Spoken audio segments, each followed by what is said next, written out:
শুভ বিবাহ ধারাবাহিকের আজকের পর্বে আমরা দেখতে পাবো যে ধারাবাহিকের শুরুতেই আমরা বসু মল্লিক বাড়ির ড্রয়িং রুমে দেখতে পাই। সেখানে সার্থক সুধাকে বলে, তোমাকে দেখেই বোঝা যাচ্ছে তুমি রুক্মিণী, তুমি সুধা নও। আমি তোমাকে অনেক কাছ থেকে দেখেছি, তুমি আমাকেও বোকা বানিয়ে দিয়েছো। তখন তেজ ধমক দিয়ে বলে, সার্থক তুই এসব কি বলছিস? সার্থক বলে, তেজ তুই এত রেগে যাচ্ছিস কেন? ও তো তোর সুধা নয়, ও তো রুক্মিণী, আর ও আমার এক্স ওয়াইফ, কিছুই না। তাহলে এত রেগে যাবার কি আছে? তখন তেজের মা বলে, তাহলে এতদিন ইশিকাই ঠিক বলেছে, আমরা শুধুই ওকে ভুল বুঝে গেছি। এদিকে অনিমেষের বাবা বলে, আমি তোমাদের অনেক আগেই বলেছিলাম এই মেয়েটা কখনোই সুধা হতে পারে না। আর তরিকে তোমার নাতনি বলছো, কখনো ভেবে দেখেছো তেজ কখনো বাবা হতে পারবে না? এই মেয়েটা কার না কার বাচ্চা, আমাদের সবার সামনে তেজের সন্তান বলে এবারেতে অধিকার আদায় করতে যাচ্ছে। তখন সুধা বলে, আমি আমার মেয়ের ব্যাপারে আর কারো কাছ থেকে কোনো কিছু শুনতে চাই না। 5 বছরের আগেও আমি সবাইকে প্রমাণ দিয়েছিলাম, আজকে আমি সেটা করব না। যেখানে আমার আর আমার মেয়ের সম্মান নেই সে বাড়িতে আমি আর থাকতে চাই না। আমি এখনই এ বাড়ি থেকে চলে যাব।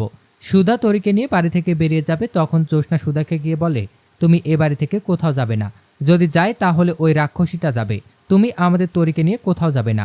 জ্যোৎস্না তেজকে বলে, কিরে ভাই, তুই সুধাকে আটকাবি না? অন্যদিকে আমরা দেখতে পাই জ্যোৎস্না ইশিকাকে গিয়ে বলে, যদি এ বাড়ি থেকে কেউ বের হয় সেটা তুমি হবে, তোমার সাথে এ বাড়ির কোনো সম্পর্ক নেই, তুমি শুধু কোম্পানির ফেস মাত্র। এদিকে আমরা দেখতে পাই তেজের ঠাম্মি এসে বলে, এ বাড়ি থেকে কেউ বের হবে না, সুধা এ বাড়ির লক্ষ্মী। সুধা জবে থেকে এ বাড়িতে এসেছে ওই দিন থেকেই বাড়ির সমস্ত দায়ভার, বাড়ির ব্যবসা সমস্ত কিছু সুধাই সামলায়। আর এখন অবধি সুধার কারণেই এ বাড়ির ব্যবসা এখনও টিকে আছে।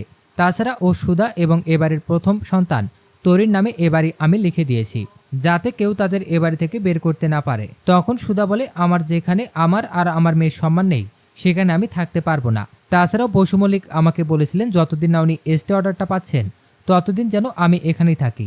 আর এখন তো ওনার হবু বউ এসটি অর্ডারটা এনেছে, তো আমার মনে হয় না আমার এখানে থাকা চলবে। কারো মনের বিরুদ্ধে আমি এ বাড়িতে থাকতে চাই না ঠাম্মি।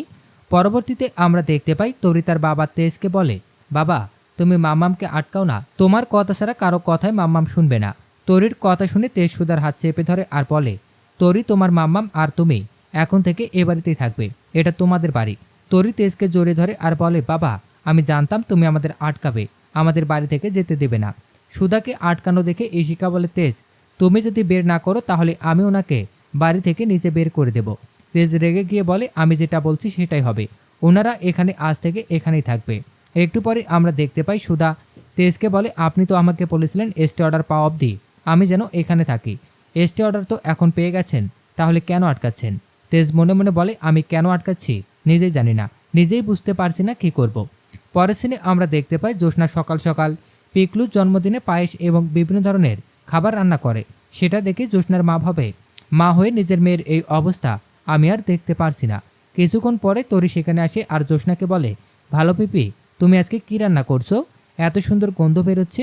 জ্যোৎস্না বলে, আজকে তো আমার পিকলুর জন্মদিন, তাই ওর জন্য কিছু খাবার রান্না করেছি। তরি বলে, আজকে তাহলে পিকলু দাদার জন্মদিন, তবে পিকলু দাদা কোথায়? তাকে তো দেখতে পাচ্ছি না।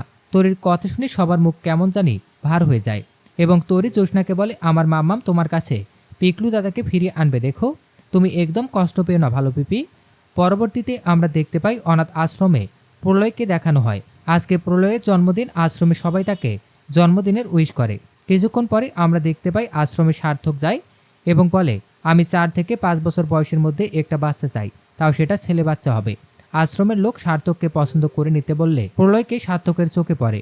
আগামী পর্বে আমরা দেখতে পাবো ইমনকে ভয় দেখানোর জন্য জ্যোৎস্না, তরিতা এবং সুধা মিলে ছোট্ট তরিকে ইমনের রুমে গিয়ে ভয় দেখাতে বলে। রুমের লাইট অফ হতেই ইমন সার্থক সার্থক বলে চিৎকার করে, সেটা দেখেই ছোট্ট তরি হাসতে থাকে। তো দর্শক, এই ছিল শুভ বিবাহ ধারাবাহিকের আজকের আপডেট। প্রতিদিনের আপডেট সবার আগে পেতে আমাদের চ্যানেলটি এখনই সাবস্ক্রাইব করুন।